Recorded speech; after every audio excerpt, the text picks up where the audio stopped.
सुधा बहू की कमाई। कंचन की दो बहुएं थी, सुधा और गौरी। दोनों के दो बच्चे।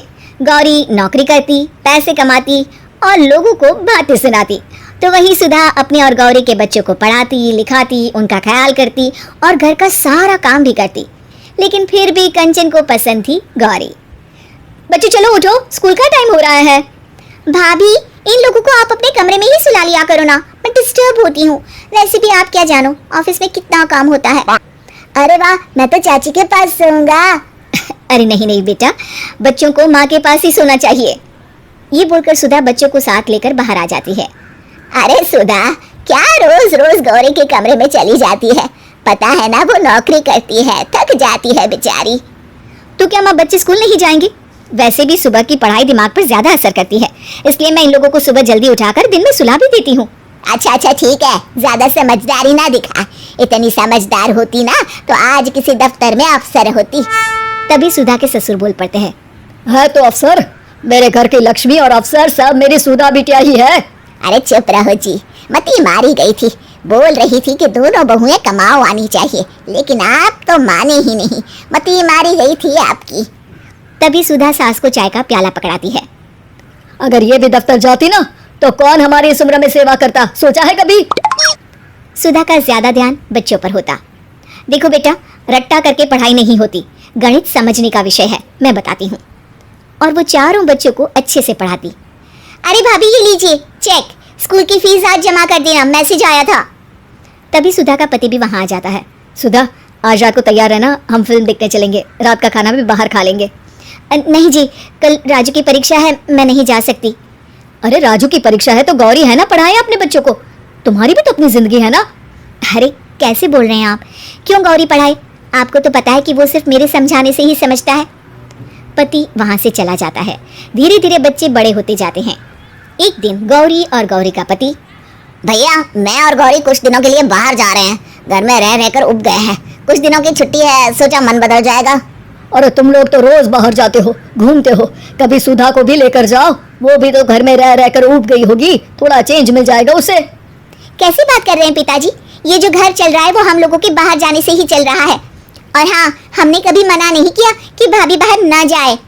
अरे बाबूजी कहाँ, समय ही कहाँ है, बच्चे छोटे थे तब तो सोच भी सकती थी, अब तो बड़े हो गए हैं, जिम्मेदारियां भी बढ़ गई है, मैं नहीं जा सकती। अरे रहने दो सुधा, बच्चे छोटे थे तब भी तुम कहाँ निकलती थी। तभी सुधा की बेटी आ जाती है। माँ आपके लिए खुशखबरी है, मैंने डॉक्टरी की परीक्षा पास कर ली है, अब आपकी बेटी जल्दी डॉक्टर बन जाएगी। ओह, मैं कितना खुश नसीब हूँ, मैं एक डॉक्टर का पिता कहलाऊंगा। और मैं डॉक्टर का चाचा। अरे आज तो अपने राजू की इंजीनियरिंग का रिजल्ट भी आने वाला था ना। आज नहीं कल है गौरी, और उसके लिए कल तुम लोगों को कॉलेज भी बुलाया है। ओह कल तो मेरी मीटिंग है, मैं नहीं जा सकती। और मेरी भी एक जरूरी इंटरव्यू है, मैं नहीं जा पाऊंगा। तभी वहां राजू आ जाता है। चाची कल की तैयारी है ना, कल आपको और दादू को मेरे कॉलेज आना है। अरे मुझे क्यों बेटा? क्योंकि दादू एक सरप्राइज है आपके लिए। क्यों, फेल हो गया है क्या भाई तू? अरे चुप कर, मेरा राजू तो तुझसे भी अच्छे नंबर लाएगा। क्या बात है राजू, मम्मी पापा के लिए कुछ नहीं, हमें नहीं आना है क्या कल? आप तो बिजी होंगे ना, इसलिए नहीं कहा आपको। गौरी को बुरा लगता है। अब नहीं मैं तो फ्री हूँ। हाँ मैं भी, कल आ जाएंगे हम सब तुम्हारे कॉलेज में। अगले दिन कॉलेज के कार्यक्रम में स्टेज से प्रिंसिपल कहते हैं, और हमारे कॉलेज में आउटस्टैंडिंग परफॉर्मेंस से इंजीनियरिंग की परीक्षा सबसे अच्छे नंबरों से पास की राजू ने। राजू स्टेज पर आकर अपना पुरस्कार लो और 2 शब्द बोलो। राजू स्टेज पर जाता है और माइक पर कहता है, मैं आज स्टेज पर बुलाना चाहूँगा उनको जिसके कारण मैं आज इस मकाम तक पहुँचा हूँ। मैं आज जो कुछ भी हूँ वो हूँ मेरी सबसे प्यारी गौरी। को लगता है कि उसका बेटा अब उसे स्टेज पर बुलाएगा। वो खड़ी हो जाती है। वो है मेरी सबसे प्यारी प्यारी प्यारी प्यारी सी चाची के कारण। मैं चाहूँगा कि मेरा ये पुरस्कार मेरे चाची के हाथों से मुझे मिले। गौरी का मुंह उतर जाता है। सब लोग घर वापस लौटते हैं। वाह, ये तो वही बात हो गई कि खाद कोई और डाले, फसल कोई और खाए। मेरे बेटे ने मुझसे तो पूछा ही नहीं, कमाई धमाई तो सब धरी की धरी रह गई। मैं राजू से बात करूंगी गौरी, तुम परेशान ना हो। अरे भाभी, जो होना था वो तो हो गया, अब क्या बात करेंगी? अच्छा होता कि मैं इंटरव्यू में ही चला जाता। तभी वहां ससुर जी आ जाते हैं।